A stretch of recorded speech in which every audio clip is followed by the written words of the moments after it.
Today is October the 12th, 1997. The survivor is Chaim Feig. The interviewer is Carol Stolberg. We are in Thousand Oaks, California, the United States of America. The language will be English and some Yiddish. Early in the morning, we start going do the same work. And after, maybe about 10, 12 days, they took me away in another place. While I was working with the hair, it wasn't too far. There was a big chimney coming out, flames. So I asked one of the people who were there before, what do you have there? He said to me, it's a bakery. And I believed him too. After 10, 12 days, I think, they took us away again. And then they took us closer very to that bakery.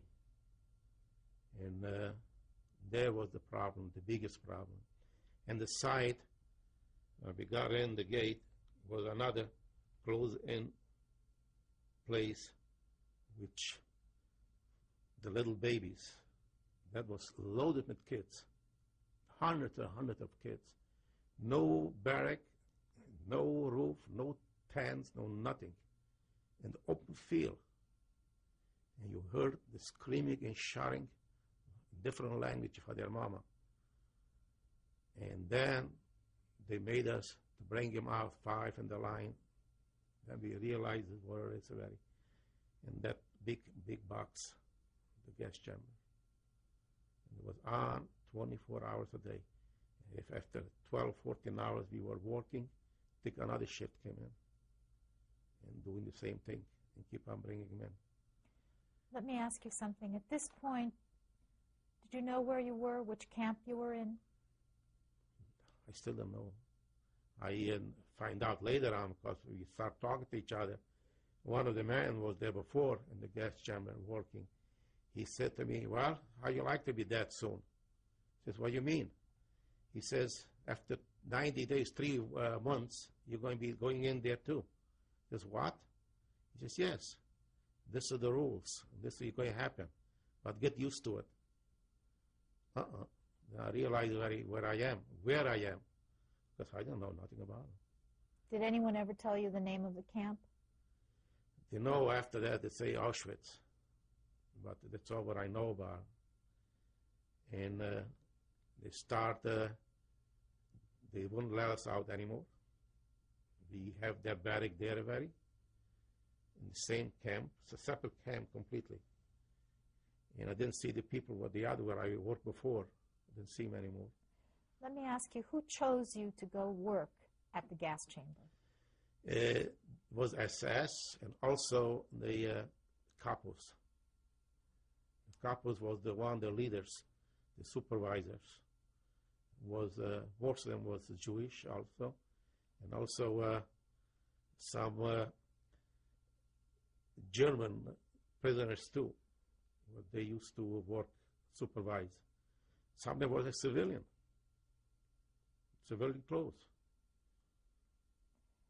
Where was this gas chamber in relation to the other part of the camp? How far away? Not far at all. Maybe a block, maybe less than that. Because I know I used to come with the kids, walking with them.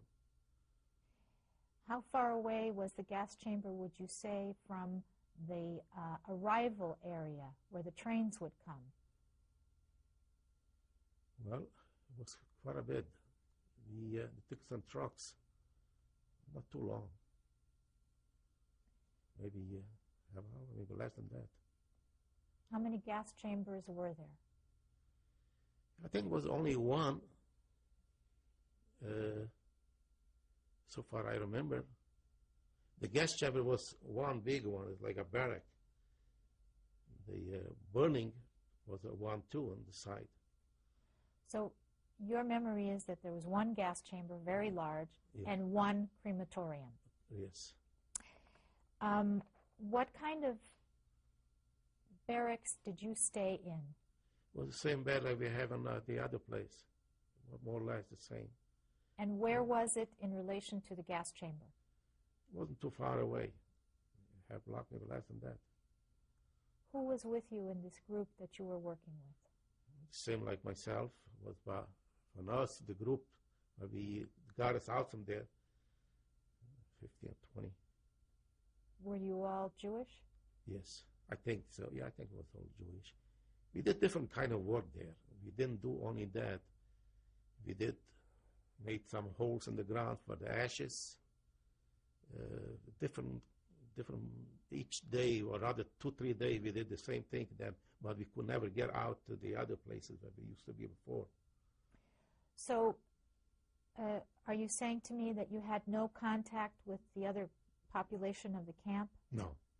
We just, in this barrack, was this kind of people only. We couldn't get out. No, absolutely no. You were segregated? Absolutely. Oh, sure. Very strict. It was all electric wires, and we were guarded very heavy. Was your unit, your group, given a name? Yes, but I forgot it very. We were having some kind of name, but it was important. They never used that too much.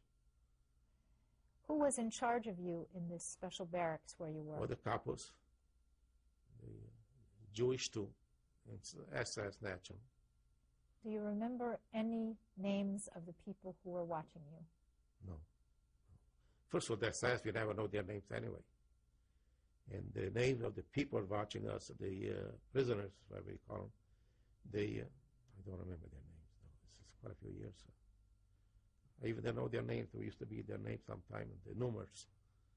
But did you have a tattoo on your arm at Auschwitz? No. Tell me how you were instructed to take these children into the gas chamber. Who gave you the instructions, and what did they tell you to do? Nothing. Was the SS natural. They was watching it when we picked up the kids and the couples. They were the old timers there. What did they tell you to do? Just to bring the kids, put them 5 in the line. I saw my sister there, 11 years old.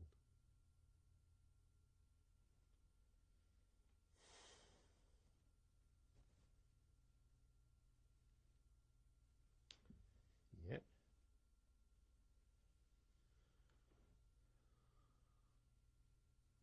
I'll never forget that one.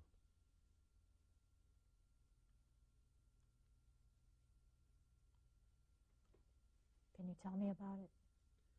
How can I tell you about it? What? You see little babies, 2, 3 years old, and you put them in the gas chamber?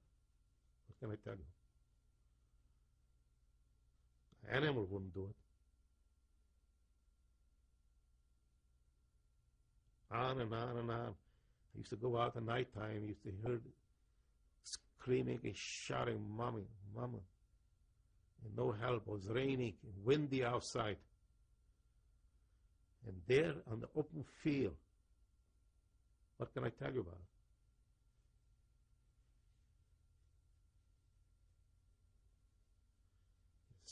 That hurt me more than anything in the world. I saw so many dads all this time, but the little babies, they hurt me terrible. It's always in my dreams, and I always in the front of my face. All the years, they're still seeing him. Look at me. What are you doing to me?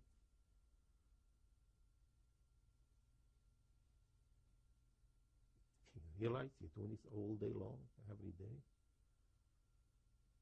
And hurting, shouting, and screaming. Where was God to see the little innocent kids, nice little boys and girls, holding the little hand, 5 in the line? The world asking would never happen.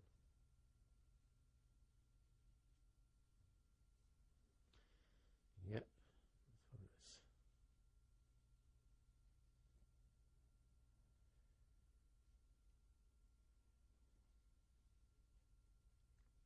Let's go on.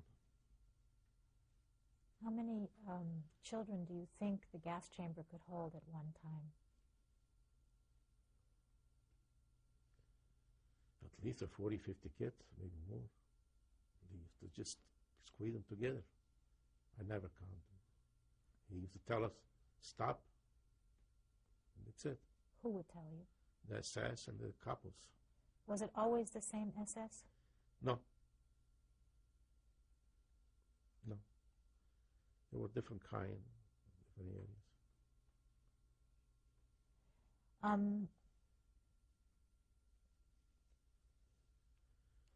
What happened after the children were put into the gas chamber and the door was closed?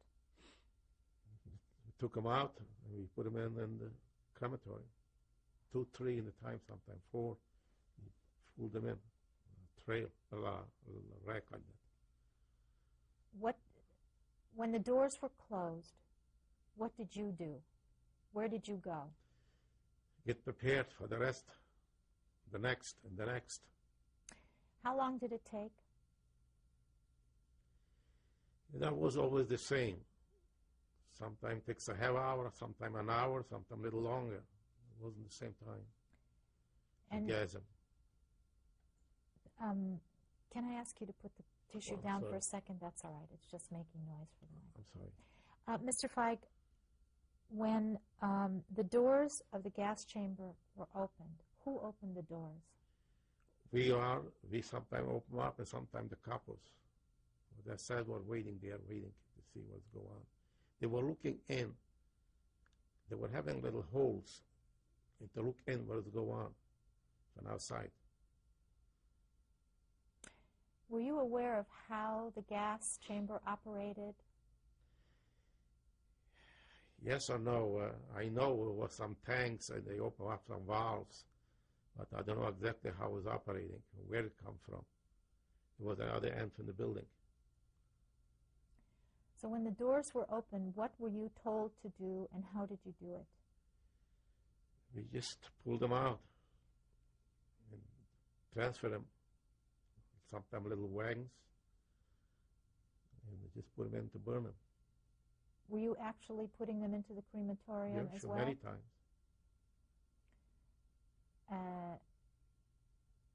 How many could you get into one crematorium at a time? The size of the kids. The bigger ones you put in less, and sometimes the little ones. It's a horrible thing, that one. 3, 4, sometimes more.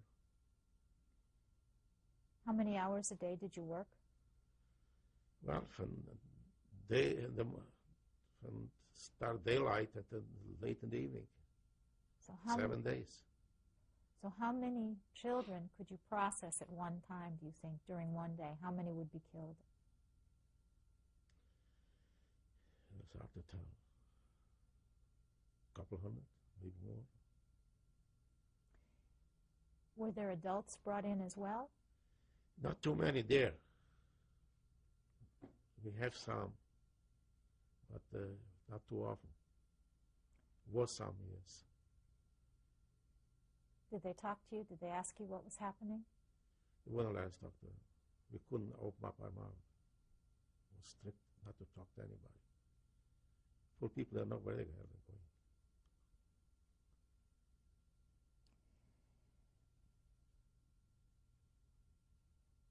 What would you say the nationalities of these people were? Do you think they were all Jewish?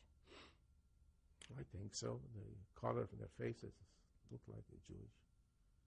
The kids didn't have any numbers or something.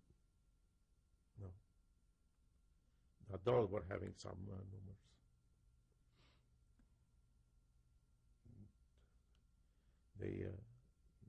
What nationality, I don't know. In the Sonderkommando unit that you were working in, That's right. How many were you again, altogether? Working there? That's quite a few. From the mine transport were at least 20, 25, but was people before there. I don't know how many were there. What languages were spoken besides Yiddish and German between the Sonderkommandos? He spoke Hungarian, he spoke Polish, Russian, all kinds. Most of them was Yiddish, Romanian. How were you treated by the SS? there, like they treat the rest of the people. We follow the rules. Were you given any special kind of treatment at all? No. We have our food early in the morning, wherever they give us. And that's all. Nothing special treatment at all. What kind of food were you given? Well, the morning we used to have some kind of soup, some potatoes. You were lucky if you find a potato in it. Matter of fact, I even volunteered to pick up the food from the main kitchen. They used to have containers like a garbage cans with two handles on the side and two sticks, and they used to give us extra food for that. So I used to get up earlier, and I used to go out to the main kitchen, and I volunteered because I was lucky. Sometime I find some peeled potatoes in the garbage cans there, and they also give us some extra food or carrying the food. So that's the reason I volunteered. So this was the routine. While you were working in the gas chamber at Auschwitz, how long would you say they would keep the children before actually putting them into the gas chamber? What was the average? Sometime they were 3-4 days, kept them outside. A lot of them died there. Or some fall asleep, poor kids. And it's just, it became a new transport, a new one, and a new one. From where they got them from, I don't know. Was there any time at all when you opened the gas chambers and you ever found that one of the children or anyone inside was still alive? Yes, it happened a couple times. They were still breathing a little bit, but they didn't stop them to burn them. We find some adults who are still breathing. And they just threw them in anyway. It was like a factory, mass production. What was done with the ashes from the crematorium? Some of them they took away somewhere, and some of them we buried not far there. We made some holes in the ground and we buried them. And some of the ashes they took away with trucks. Where, I don't know. Was there anywhere where the human fat was collected? There were some containers. Containing, they put it in. What they did with them, I don't know. They took them away somewhere. The adults that were taken out of the gas chambers, was there any removal of teeth after they came out or anything else like that? No, I didn't see. It was once or twice it was removal of teeth, but not too many in that department.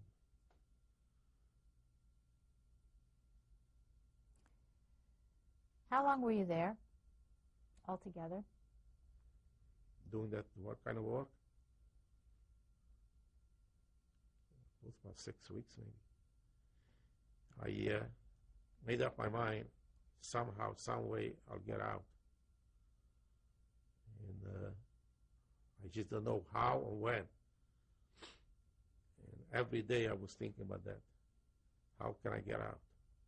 Were you able to talk to any of the other Sonderkommandos about getting out or what was going to happen to you? They talk about it, but I didn't give you my opinion at all. I kept them to myself, what I'm going to do, because I didn't trust anybody, because I don't know who they are. So I was just thinking and thinking and thinking how, when, or never.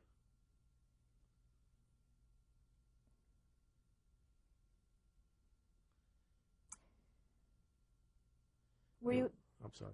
Were you able to practice your religion at all? How was your feeling about your religion at that time? It's a good question. I cannot answer. But was some of them some kids, religious one, and they were singing, Ani Mama Bebini Shalemo. When they were in the gas chamber, almost closing the doors. 12, 13-year-old, 15 years old.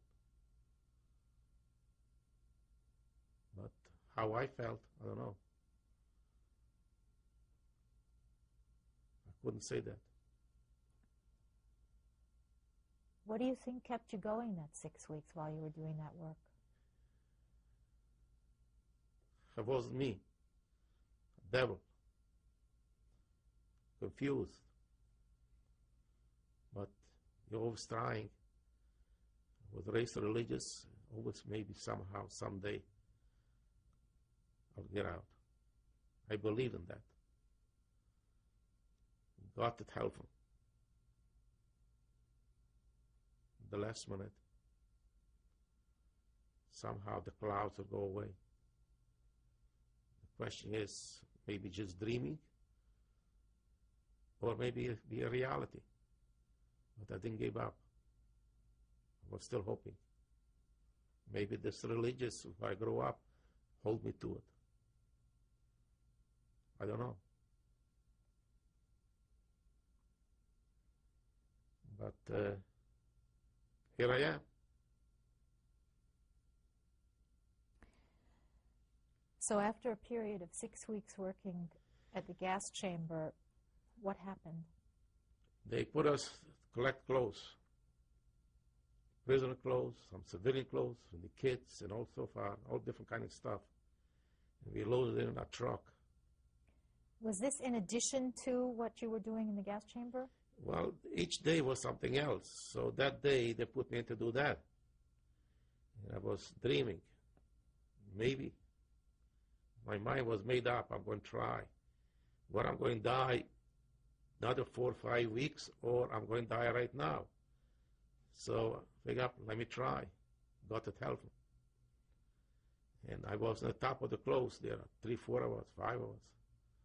I disappeared. And they keep on throwing the clothes on top of me.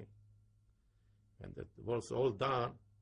He came with a bayonet and looked underneath and all over in the side to see some human out there.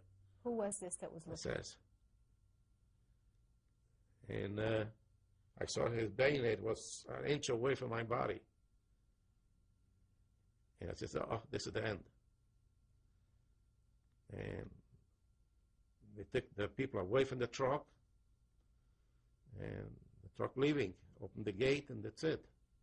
And there I find myself on the other side of the fence already. Now, what I'm going to do now? I'm sure they were looking for me because they were counting the people in the morning and in the evening. And I start my mind working 24 hours a day. My mind was working right away, what I'm going to do. There was a bunch of barracks in Auschwitz there, but we came in there, the old barracks. There they were having chimneys. They were heating the barracks with a long, long chimney, the size of the barrack. It was 2 openings, one on one end and one on the other end. In the center where the chimney goes out the smoke. Lucky enough, they didn't use that chimney. Where can you hide yourself? Because I know they're going looking for me.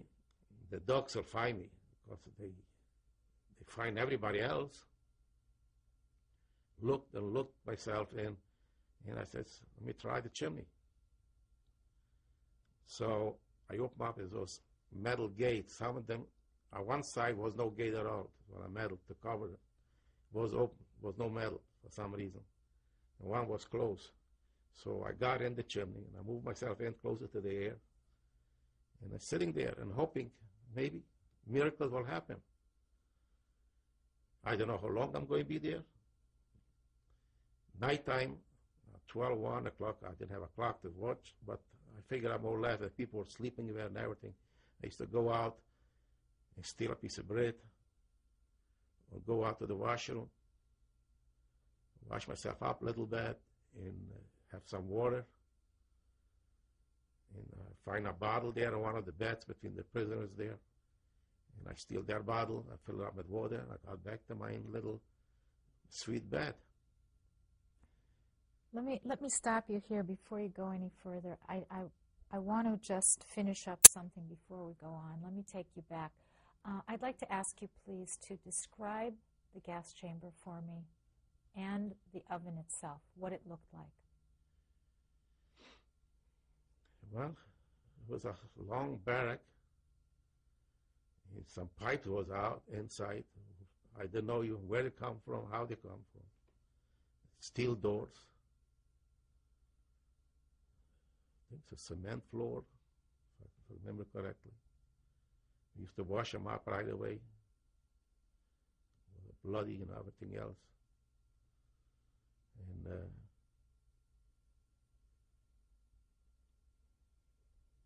cement roof, I think, if I'm not mistaken, if I remember. And that's all. The gas chamber, the crematory was like a home.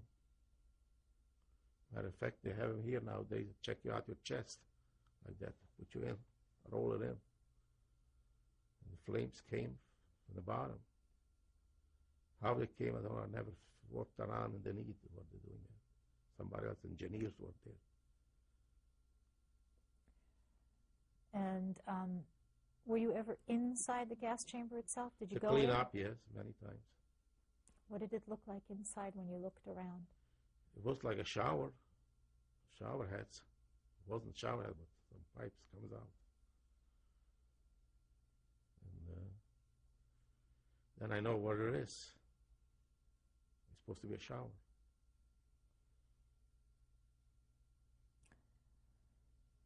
Getting back to hiding in this oven, how long would you say you were in there? It was about 10 days, more or less, because the days are gone. I was so confused. It's like, I don't know myself anymore. Because now you go on at that, you know, it's a matter of hours, you're going to be killed. I'm going to stop you right there. We're going to change the tape and we'll start again.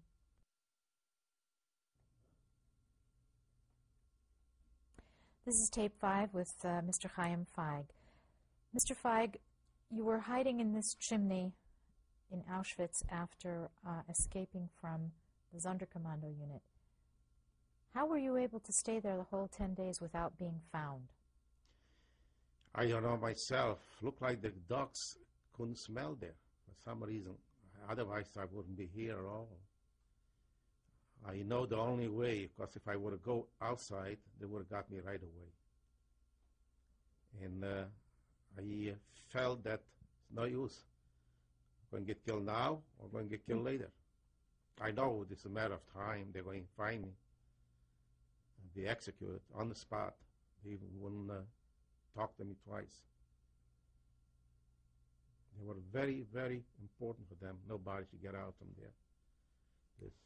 They kept us in 50 eyes, each one of us. We shouldn't get out from there. There were more guards there than anywhere else. Towers, like this, walking around. It was very, very strict there. Can you describe what the camp looked like? Which one? Auschwitz, where you were. What the general camp looked like. Well, it was a bunch of barracks, double wires, and electric wires, and towers, how far away from each other. And that's all there was. And in the morning, we used to get up, counting, pell plots, I think, if I remember. In the evening, the same thing.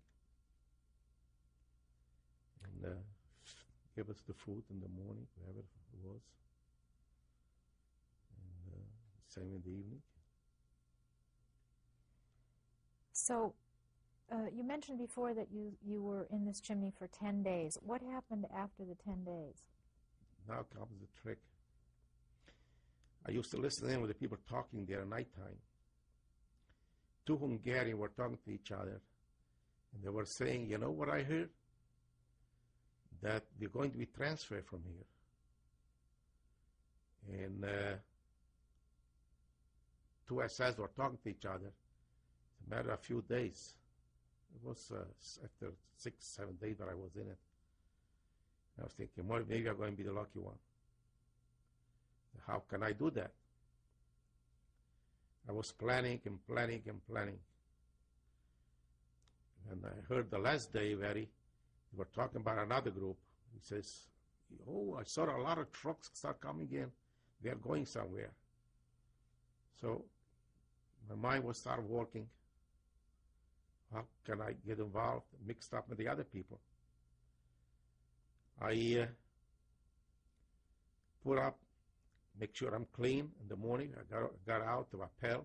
It was the day when trucks were all ready to go, all lined up, and they were counting the people. But one person was too many. And they keep on screaming the loudspeakers, the Schweinhunde should get out and go find there a thousand and thousands of people. And did you recognize that one? Did you recognize that one? Who recognized each other? Nobody. And finally the time came, and one of the officers came along, and he screamed his head off, why it takes so long? Why they're not loading in the trucks? And finally he says, load them in. And there I find myself in the truck.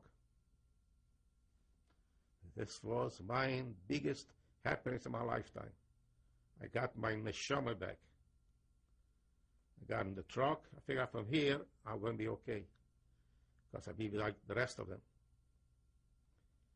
And it took us from there. We came to Buchenwald. How I know it was Buchenwald was a big sign there. You don't know where it is, how it is.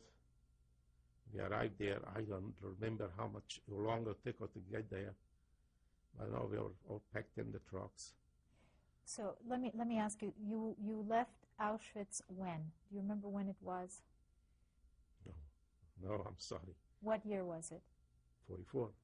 Approximately what time of year would you say? Was it summer? Was it spring? More or less than spring. And how did you get to Buchenwald? The trucks. So the entire trip was on the trucks? The trucks. And at this time, did you know the whereabouts of your mother or your older sister? No. Or your father? No, I don't know nothing about it. Nothing at all. I don't know who my next person is next to me. We don't know each other at all. The only one you were sure about was your younger sister? Yes, that's when I saw in the gas chamber. But the rest of them, I don't know what is going on.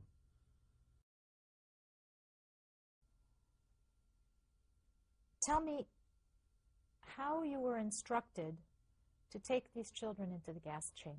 Who gave you the instructions, and what did they tell you to do?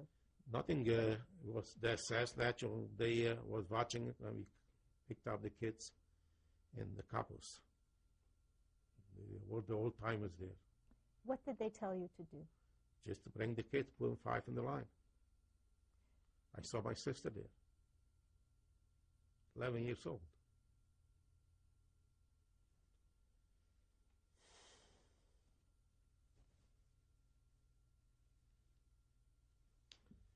Yeah.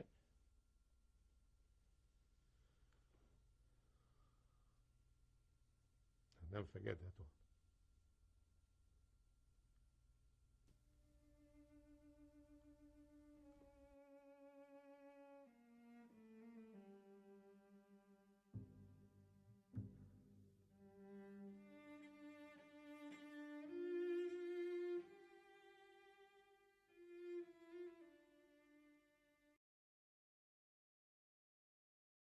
And the side, we got in the gate, was another closed-in place, which the little babies, that was loaded with kids, hundreds and hundreds of kids. No barrack, no roof, no tents, no nothing. In the open field. And you heard the screaming and shouting, different language for their mama. And then they made us to bring him out 5 in the line. Then we realized where it's already. In that big box, the gas chamber. And the side, When we got in the gate was another closed-in place, which the little babies, that was loaded with kids.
So when the doors were open, what were you told to do and how did you do it? We just pulled them out and transferred them, sometimes little wagons, and we just put them in to burn them.